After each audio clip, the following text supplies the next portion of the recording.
First இதுக்கு வெள்ளைப்பூடு எடுத்திருக்கேன், ஒரு 6 பூடு.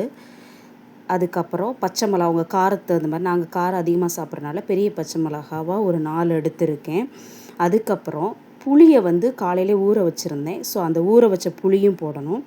போட்டு நல்லா ஃபைனாக பேஸ்ட் பண்ணிக்கோங்க. கொஞ்சம் கல்லுப்பு போடும்போது டேஸ்ட் வந்து நமக்கு நல்லாவே இருக்கும். அதனால தான் நான் கல்லுப்பு போடுறேன். இது கூட கொஞ்சம் தண்ணி, ஏன்னா அரைக்கணும் இல்லையா? ஸோ அதனால் கொஞ்சம் தண்ணி ஊற்றிட்டு நல்லா ஃபைனாக அரைச்சிக்கோங்க. நல்லா இந்த மாதிரி வரும். வந்த உடனே ஒரு பவுலில் ட்ரான்ஸ்ஃபர் பண்ணிவிட்டு அதுக்கப்புறம் நம்ம வந்து தாளிப்பு இதுக்கு வந்து கொடுக்கணும். ஸோ தாளிப்பு வந்து இது வந்து ரொம்ப பச்சையாகவும் சாப்பிட்லாம், அப்போவே ரொம்ப டேஸ்ட்டாக இருக்கும். ஆனால் தாளிப்பு கொடுத்தா இன்னுமே கொஞ்சம் நல்லாயிருக்கும். ஸோ அதுக்காக நான் என்ன பண்ணேன்னா நான் வந்து தேங்காய் எண்ணெய் யூஸ் பண்ணேன்.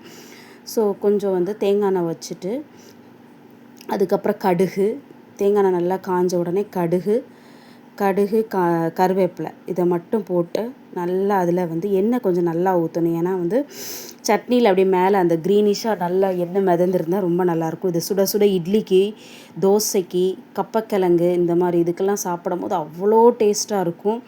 ஒரு தடவை நீங்கள் செஞ்சு பார்த்தீங்கன்னா கண்டிப்பாக விடவே மாட்டீங்க, அவ்வளோ டேஸ்ட்டாக இருக்கும். இப்போ வந்து இதில் எண்ணெய் காஞ்சிருச்சு. கடுகு உளுந்து சேர்த்தே வச்சுருக்கோம் நாங்கள் எப்போவுமே. ஸோ அது போட்டாச்சு.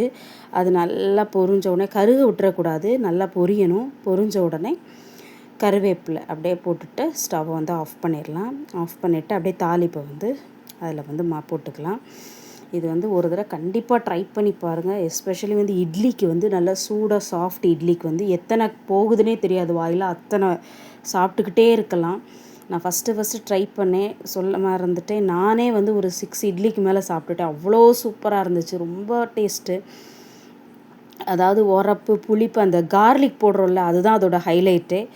ஸோ நல்லாயிருக்கும். கண்டிப்பாக நீங்கள் வீட்டில் ட்ரை பண்ணி பாருங்கள். உங்களுக்கு ஏற்ற மாதிரி கார்லிக் எந்த ஃப்ளேவர் வந்து உங்களுக்கு நிறையா பிடிக்குமோ அதை ஏற்றிக்கோங்க. கார்லிக்காக இருந்தாலும் சரி, பச்சை மிளகாவாக இருந்தாலும் சரி ஏற்றிக்கோங்க. ரொம்ப நல்லாயிருக்கும். புளி வந்து ஒரு அளவுக்கு அந்த சட்னி குவான்டிட்டி கண்டிப்பாக ட்ரை பண்ணி பாருங்கள். சூப்பராக இருக்கும். தேங்க்யூ.